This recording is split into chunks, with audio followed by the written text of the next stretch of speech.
La Ciudad de México despertaba envuelta en su habitual manto de neblina matutina. Eran las 6:47 de la mañana de un martes de octubre, y las primeras luces del día apenas lograban atravesar la densa capa de contaminación que cubría el Valle de México. En la esquina de Reforma y Bucareli, el tráfico ya comenzaba a intensificarse con el característico concierto de claxons y motores que definía el despertar de la metrópoli. Ricardo Mendoza ajustó el nudo de su corbata italiana, mientras el chofer detenía el Mercedes-Benz S-Class frente al edificio corporativo. A sus 42 años, Ricardo había construido un imperio inmobiliario que lo posicionaba entre los empresarios más influyentes del país.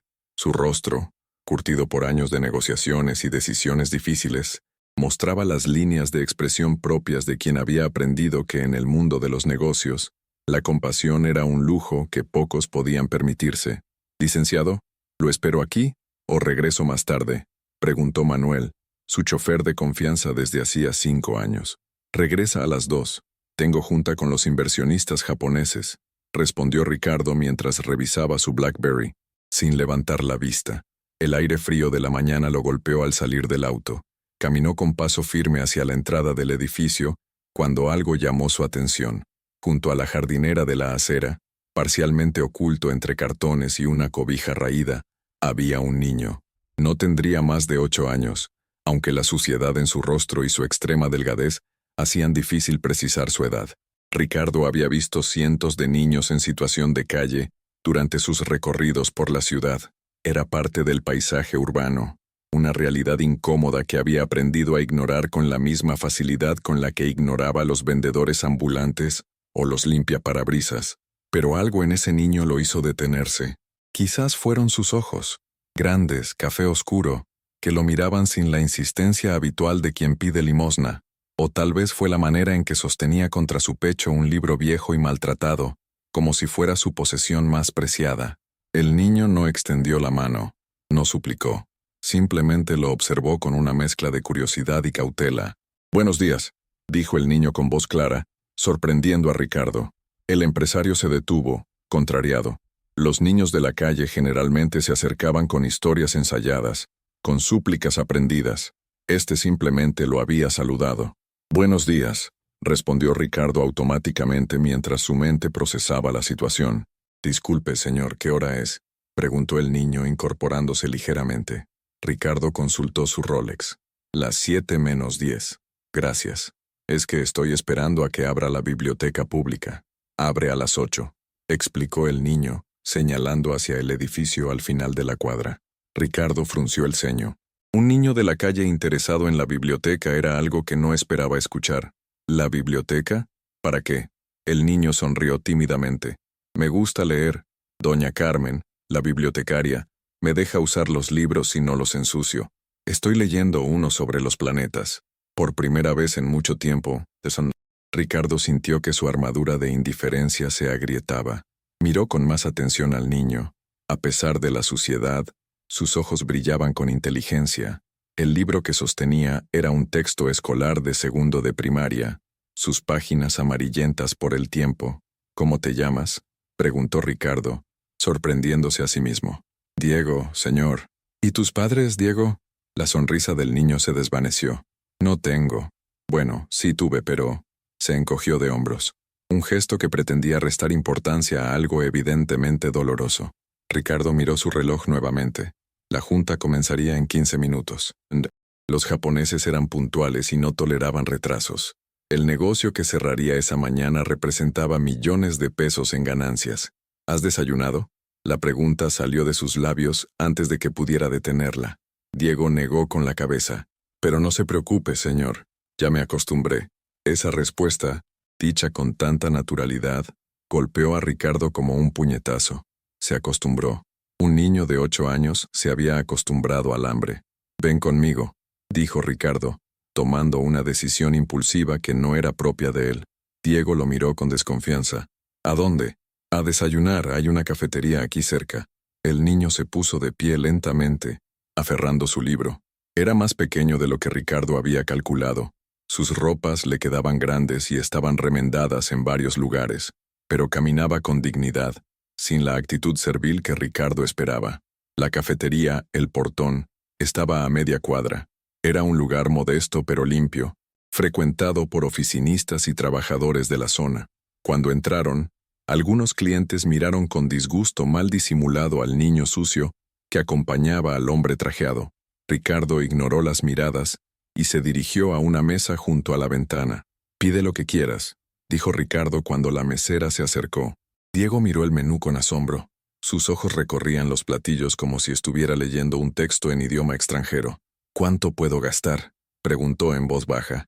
«Lo que quieras», repitió Ricardo, sintiendo una punzada de algo que no podía identificar. «¿Podría ser unos huevos con frijole?», preguntó Diego tímidamente. «¿Solo eso? También puedes pedir jugo, fruta, pan dulce». Los ojos de Diego se iluminaron. ¿De verdad? Cuando la mesera tomó la orden, huevos con frijoles, jugo de naranja, pan dulce y fruta, Diego no dejaba de sonreír. Ricardo pidió solo un café americano. «Señor, ¿por qué hace esto?», preguntó Diego mientras esperaban la comida. Ricardo no tenía una respuesta. Él mismo se lo preguntaba. «Supongo que porque puedo», respondió finalmente. «Mi mamá decía que las personas buenas ayudan sin esperar nada a cambio», dijo Diego. «Pero ya casi no hay personas así». «¿Qué le pasó a tu mamá?». Diego bajó la mirada. «Se enfermó hace 2 años. No teníamos dinero para el doctor. Traté de cuidarla, pero...». Su voz se quebró. Ricardo sintió que algo se removía en su interior. Hacía años que no experimentaba empatía genuina. Su ascenso en el mundo de los negocios había requerido dureza, frialdad calculada. Pero este niño, con su dignidad intacta a pesar de las circunstancias, estaba derribando muros que Ricardo había construido cuidadosamente. La comida llegó, y Diego comió con moderación, saboreando cada bocado, no con la desesperación que Ricardo esperaba, sino con gratitud evidente. Entre bocados, el niño hablaba de los libros que había leído, de cómo había aprendido a leer solo mirando los letreros de las calles y preguntando a las personas. «¿Sabes qué es lo que más me gustaría probar algún día?», dijo Diego de pronto con los ojos brillantes. «¿Qué? Pizza. Nunca he comido pizza», confesó con una sonrisa tímida. «En la tele se ve deliciosa, con todo ese queso derretido.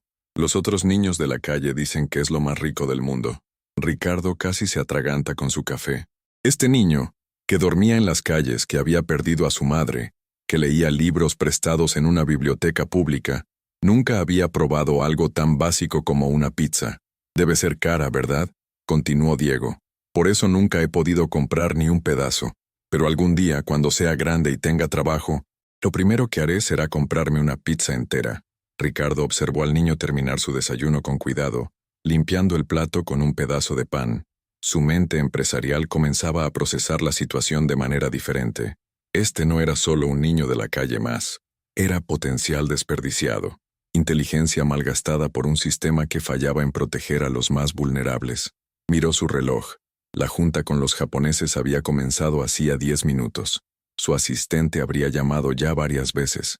Por primera vez en su carrera, Ricardo Mendoza, el hombre que nunca faltaba a una cita de negocios, estaba ausente de una reunión millonaria, y sorprendentemente, no le importaba. Tentar nuevamente Gok editar capítulo 2. La decisión. El teléfono de Ricardo no dejaba de vibrar. 27 llamadas perdidas, según mostraba la pantalla. Su asistente, los ejecutivos japoneses, el director financiero, todos buscándolo desesperadamente. Ricardo silenció el dispositivo y lo guardó en el bolsillo de su saco. «¿No va a contestar?», preguntó Diego, quien había notado la insistencia de las llamadas. «No es importante», mintió Ricardo, aunque en el fondo comenzaba a creer sus propias palabras.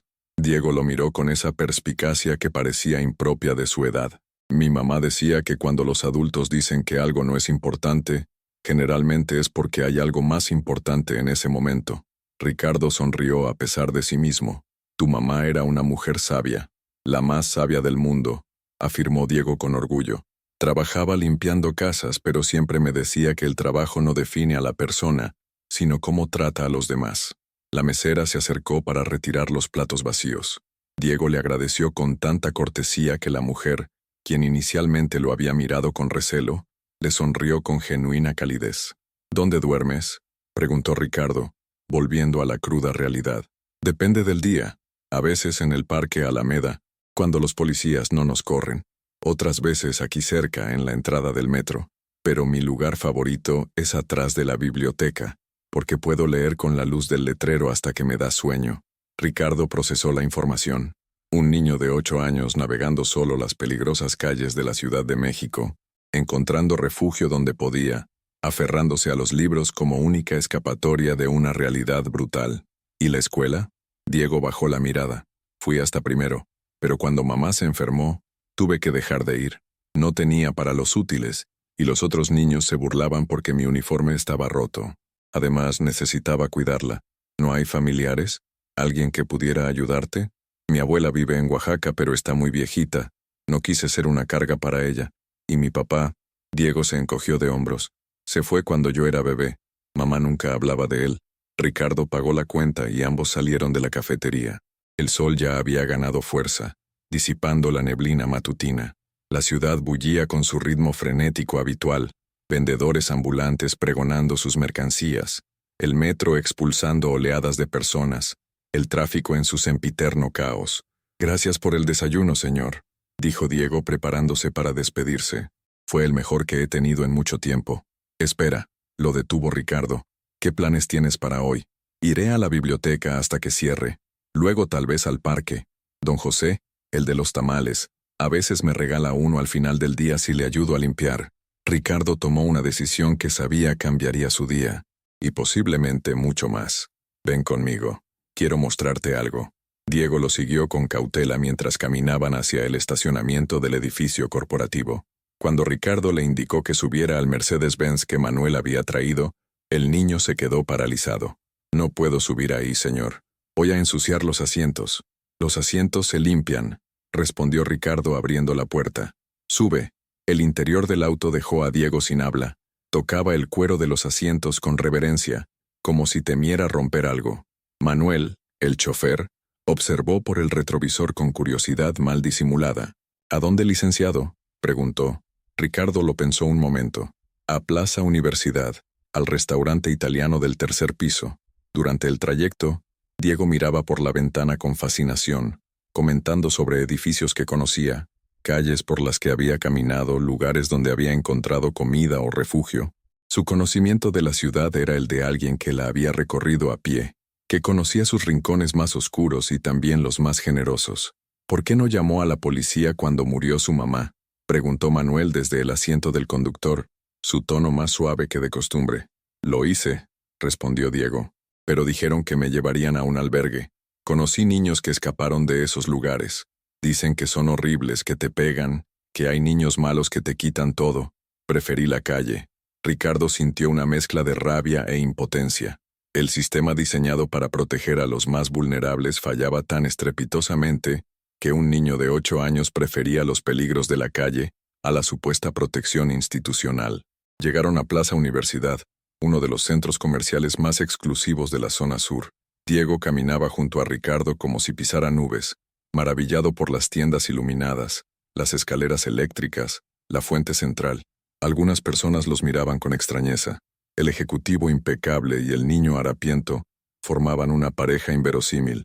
Il Sogno Italiano ocupaba una esquina privilegiada del tercer piso. Era el tipo de restaurante donde Ricardo solía cerrar negocios millonarios, donde una botella de vino podía costar lo que una familia promedio gastaba en un mes. El maître los recibió con su profesionalismo habitual, aunque Ricardo notó el brevísimo destello de sorpresa en sus ojos. «Mesa para dos, por favor. La de la terraza», pidió Ricardo. Fueron conducidos a una mesa con vista panorámica de la ciudad. Diego se sentó en el borde de la silla, como si temiera estar haciendo algo indebido. «Relájate», le dijo Ricardo. «Estás aquí como mi invitado». Cuando llegó el menú, Ricardo lo puso frente a Diego. «Elige lo que quieras». Y sí, tienen pizza. Los ojos de Diego se iluminaron como si hubiera visto magia. «¿De verdad? ¿Puedo pedir pizza?» «Puedes pedir toda la carta si quieres». Diego estudió el menú con la misma concentración que dedicaba a sus libros. «Hay tantos tipos: margarita, pepperoni, 4 quesos, hawaiana. ¿Cuál te llama más la atención?» «La que tiene de todo. La suprema», leyó Diego cuidadosamente. «Pero es la más cara». «Diego», Ricardo se inclinó hacia adelante. «Quiero que entiendas algo. Hoy no te preocupes por los precios. Solo disfruta». Cuando el mesero tomó la orden, una pizza suprema tamaño familiar para Diego y una ensalada César para Ricardo, el niño no podía contener su emoción. ¿Sabe algo, señor Ricardo?, dijo Diego. Usted no es como me imaginaba a los ricos. ¿Cómo te los imaginabas? Malos, que no les importa nadie más. Pero usted me ve. La mayoría de la gente mira a través de mí, como si fuera invisible. Pero usted me ve de verdad. Esas palabras calaron hondo en Ricardo. ¿Cuántas veces había él mismo mirado a través de personas como Diego? ¿Cuántas oportunidades había perdido de hacer una diferencia real en la vida de alguien? La pizza llegó en toda su gloria, grande, humeante, con el queso derritiéndose sobre los abundantes ingredientes. Diego la miró como otros mirarían una obra de arte. Tomó el primer pedazo con manos temblorosas, dio el primer mordisco y cerró los ojos. ¿Está buena?, preguntó Ricardo, aunque la expresión de Diego era respuesta suficiente. Es lo más delicioso que he probado en mi vida, dijo Diego con lágrimas en los ojos. Es mejor de lo que imaginaba. Comieron en silencio por unos momentos. Diego saboreaba cada bocado, mientras Ricardo lo observaba y replanteaba muchas cosas sobre su propia vida. ¿Cuándo había sido la última vez que había disfrutado algo con tanta intensidad? ¿Cuándo había dejado de apreciar los pequeños placeres que daba por sentados? Señor Ricardo, dijo Diego entre bocados, ¿por qué está haciendo esto por mí? La gente rica no hace estas cosas. Ricardo consideró la pregunta. La verdad era que ni él mismo lo entendía completamente. Tal vez porque hoy me recordaste algo importante. ¿Qué cosa? Que el éxito no significa nada si no puedes compartirlo. Que acumular riqueza sin propósito es tan vacío como... Se detuvo, buscando las palabras. Como tener una biblioteca llena de libros que nunca lees, sugirió Diego. Ricardo sonrió. Exactamente como eso. Su teléfono volvió a vibrar. Esta vez era un mensaje de su asistente. Los japoneses están furiosos. Amenazan con cancelar todo el proyecto. ¿Dónde está? Ricardo leyó el mensaje y tomó una decisión que lo sorprendió. Apagó el teléfono completamente. ¿Problemas?, preguntó Diego perceptivo como siempre. Nada que no pueda esperar, respondió Ricardo. Y por primera vez en años, lo decía en serio. Mientras Diego continuaba disfrutando su primera pizza, Ricardo observaba la ciudad a través del ventanal. Allá abajo, millones de personas vivían sus vidas, luchaban sus batallas, perseguían sus sueños. ¿Cuántos Diegos habría entre ellos? ¿Cuántos niños brillantes perdidos en las grietas del sistema? Diego, dijo de pronto, ¿qué te gustaría ser cuando seas grande? El niño lo pensó mientras masticaba. Antes quería ser astronauta. Por eso leo sobre los planetas. Pero ahora, creo que me gustaría ser maestro, para enseñar a otros niños como yo, para que sepan que sí se puede salir adelante. ¿Y si te dijera que puedo ayudarte a lograrlo? Diego dejó el pedazo de pizza que tenía en la mano. ¿Cómo? Tengo recursos. Conozco gente. Podría conseguirte un lugar donde vivir. Inscribirte en una escuela, asegurarme de que tengas todo lo necesario para estudiar. El niño lo miró con una mezcla de esperanza y escepticismo. ¿Por qué haría eso por mí? Ni siquiera me conoce. Porque puedo. ¿Y por qué? Ricardo buscó las palabras correctas. Porque tal vez salvándote a ti, me salve un poco a mí mismo. Diego procesó esto en silencio. Luego, con esa madurez prematura que la vida en la calle le había dado, preguntó, ¿y qué tendría que hacer yo a cambio? Estudiar, esforzarte, convertirte en ese maestro que quieres ser, y algún día, cuando puedas, ayudar a otro niño como tú. ¿Como una cadena de favores? Exactamente. Diego tomó otro pedazo de pizza, masticó pensativo, y luego extendió su mano pequeña y sucia hacia Ricardo. Trato hecho, señor Ricardo. Cuando sus manos se encontraron en ese apretón de manos, Ricardo sintió que algo fundamental había cambiado. No era solo la vida de Diego la que estaba a punto de transformarse, era la suya también. 3 semanas habían transcurrido desde aquel encuentro en la calle.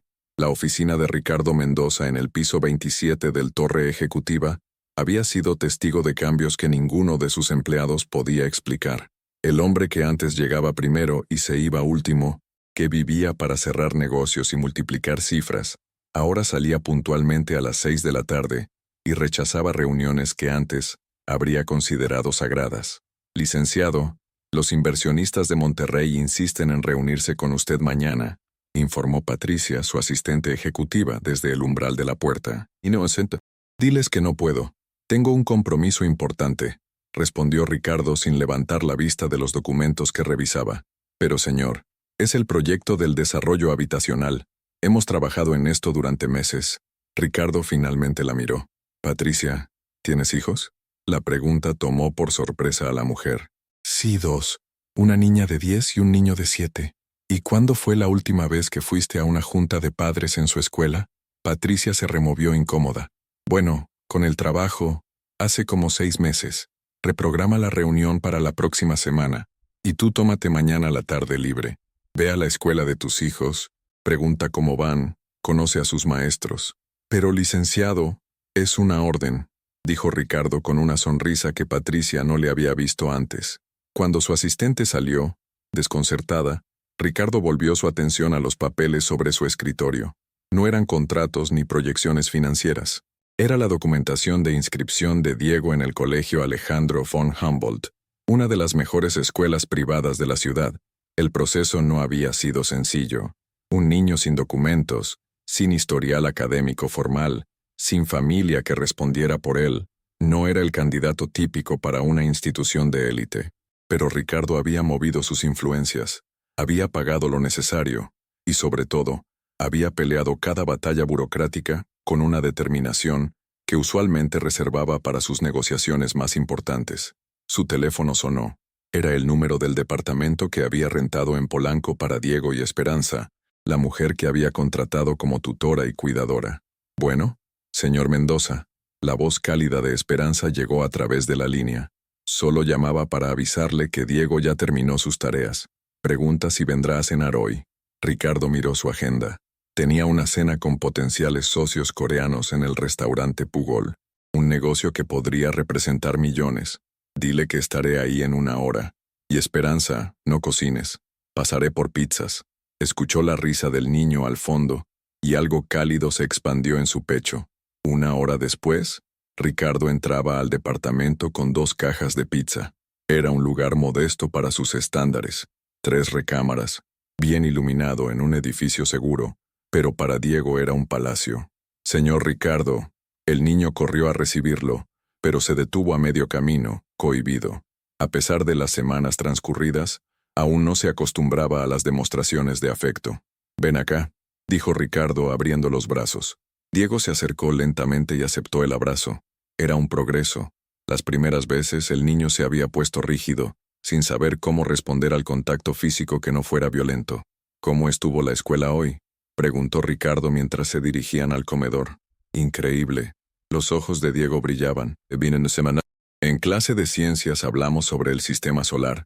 Yo ya sabía muchas cosas por los libros de la biblioteca, así que la maestra me dejó explicar a mis compañeros sobre los anillos de Saturno. Esperanza, una mujer de unos 50 años con rostro bondadoso, sirvió la pizza mientras Diego narraba con entusiasmo cada detalle de su día. Ricardo lo escuchaba con atención genuina, maravillándose de la transformación del niño. El Diego de la calle seguía ahí, en su ingenio rápido, en su madurez precoz, pero ahora brillaba con una luz que antes la supervivencia había opacado. Los otros niños al principio no querían hablar conmigo, admitió Diego mientras comía. Creo que les contaron de dónde vengo, pero hoy, después de lo de ciencias, Rodrigo y Ana me invitaron a jugar fútbol en el recreo. ¿Y jugaste? No sé jugar muy bien, pero fue divertido, aunque su expresión se ensombreció ligeramente. Extraño a mis amigos de la calle. Pedro, la güera, el chaparro. Me pregunto si estarán bien. Ricardo había anticipado esto. La culpa del superviviente no era exclusiva de los adultos. ¿Te gustaría hacer algo por ellos? Diego lo miró con esperanza. ¿Se puede? He estado pensando en eso. ¿Qué te parecería si creamos un programa? Un lugar donde los niños de la calle puedan ir a comer, bañarse, tal vez tomar clases. Sería increíble. Pero Diego frunció el ceño, pensativo. No puede ser como los albergues del gobierno. Tiene que ser diferente. Un lugar donde los niños quieran ir, no donde los obliguen. ¿Cómo te lo imaginas? Mientras cenaban, Diego describía su visión con la elocuencia de quien había vivido esa realidad. Un lugar con reglas flexibles donde los niños pudieran entrar y salir libremente al principio, ganándose su confianza gradualmente. con maestros que entendieran su situación, con comida caliente sin condiciones, con libros y computadoras, y pizza los viernes, añadió con una sonrisa, para que todos puedan probar lo que yo probé ese día. Ricardo tomaba notas mentales. Lo que Diego describía no era solo un albergue, era un modelo revolucionario de intervención social, y él tenía los recursos para hacerlo realidad. Señor Mendoza, intervino Esperanza mientras recogía los platos. Si me permite decirlo, Diego tiene razón. Trabajé 15 años en casa hogar del DIF. El sistema está roto. Trata a los niños como problemas a resolver, no como personas a ayudar. ¿Estaría interesada en ayudarnos a diseñar algo mejor?, preguntó Ricardo. Los ojos de Esperanza se iluminaron. Sería un honor. Después de la cena, Diego insistió en mostrarle sus cuadernos de la escuela. Su caligrafía aún era irregular, pero su progreso en 3 semanas era notable. Ricardo se sentó a su lado en el pequeño escritorio, ayudándolo con los problemas de matemáticas más complejos. Señor Ricardo, dijo Diego mientras borraba un error, ¿puedo preguntarle algo? Claro. ¿Por qué no tiene familia? Nunca habla de esposa o hijos. La pregunta tocó una fibra sensible. Ricardo consideró sus palabras cuidadosamente. Estuve casado una vez, pero mi obsesión con el trabajo, digamos que no fui un buen esposo. Ella encontró a alguien que sí tenía tiempo para ella. ¿Y no quisieron tener hijos? Ella sí quería. Yo siempre decía que después, cuando cerrara el siguiente negocio, cuando alcanzara la siguiente meta, siempre había algo más importante. Ricardo sintió el peso de sus decisiones pasadas. Me equivoqué. Diego asintió con esa comprensión que iba más allá de sus años. Mi mamá decía que el tiempo es lo único que no puedes comprar después. Tu mamá era muy sabia. ¿Sabe qué creo?, dijo Diego girándose para mirarlo directamente. Creo que usted sería un buen papá. Conmigo es muy bueno. Ricardo sintió que algo se atoraba en su garganta. No confiaba en su voz para responder. A veces, continuó Diego volviendo a sus cuadernos, pienso que mi mamá me mandó a usted, como un ángel guardián, pero al revés. Ella sabía que yo necesitaba ayuda, pero también sabía que usted necesitaba algo. ¿Qué cosa? No sé. ¿Recordar por qué trabaja tanto? Mi mamá trabajaba mucho también, pero siempre decía que era por mí. ¿Usted por qué trabaja? Era una pregunta simple con una respuesta compleja.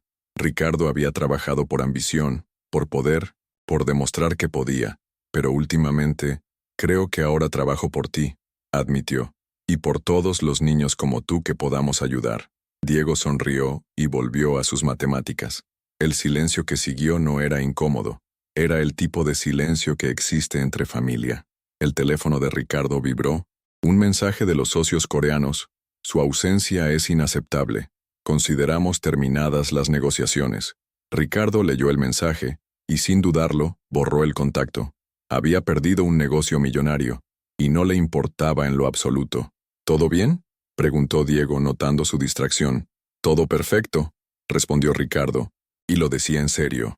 A las 9, después de asegurarse de que Diego estuviera en la cama, Ricardo se reunió con Esperanza en la cocina.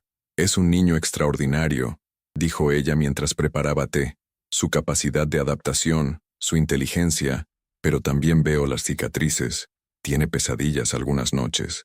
Llama a su mamá. Lo sé. El psicólogo dice que es normal que tomará tiempo. Señor Mendoza, ¿puedo hablar con franqueza? Por favor, lo que está haciendo por Diego es maravilloso, pero tenga cuidado de no crear dependencia. Él necesita saber que es fuerte por sí mismo, no solo porque usted está ahí. Ricardo asintió. Era un equilibrio delicado. Por eso quiero involucrarlo en el proyecto del centro de ayuda. Necesita sentir que él también está ayudando, no solo recibiendo ayuda. Es buena idea. Y señor, gracias por confiar en mí para cuidarlo. Gracias a usted por aceptar. Diego necesitaba más que una empleada. Necesitaba a alguien maternal, alguien que entendiera. Cuando Ricardo salió del departamento esa noche, se detuvo un momento en el pasillo. A través de la puerta podía escuchar a Esperanza tarareando una canción de cuna. Por primera vez en años, no sintió la urgencia de volver a la oficina, de revisar correos, de planear la siguiente jugada empresarial. En el elevador, reflexionó sobre las últimas semanas. Había perdido 3 negocios importantes, 2 socios se habían distanciado, y su reputación como el empresario implacable estaba cambiando. Los círculos empresariales murmuraban sobre su crisis de mediana edad. o especulaban sobre problemas financieros ocultos. No podían estar más equivocados. Ricardo Mendoza nunca había sido más rico. No en dinero, aunque ese seguía abundando, sino en propósito. Cada sonrisa de Diego, cada pequeño avance, cada gracias, señor Ricardo, valía más que cualquier contrato millonario. Mientras conducía hacia su penthouse vacío en Santa Fe, Ricardo tomó una decisión. Había vivido 42 años para sí mismo. Era hora de vivir para algo más grande. Mañana empezaría a estructurar legalmente la fundación, buscaría el edificio adecuado, contrataría a los mejores pedagogos, psicólogos, trabajadores sociales, pero sobre todo, escucharía a Diego, porque ¿quién mejor para diseñar un refugio que alguien que había necesitado uno? El niño que nunca había comido pizza le había enseñado a saborear la vida. El niño sin hogar le había mostrado el camino a casa. La transformación de Ricardo Mendoza no se medía en pérdidas financieras o negocios fallidos. Se medía en pizzas compartidas y abrazos torpemente correspondidos. Tentar nuevamente G. 6 meses después, en una mañana soleada de abril, la Fundación Casa Esperanza abría sus puertas por primera vez. El edificio, una antigua fábrica textil en el centro histórico de la Ciudad de México, había sido transformado en un espacio luminoso y acogedor. Ricardo observaba desde el segundo piso mientras los primeros niños entraban tímidamente, atraídos por el olor a pan recién horneado y chocolate caliente. ¿Nervioso?, preguntó Diego, parado junto a él. El niño vestía el uniforme de su escuela, pero había insistido en estar presente para la inauguración.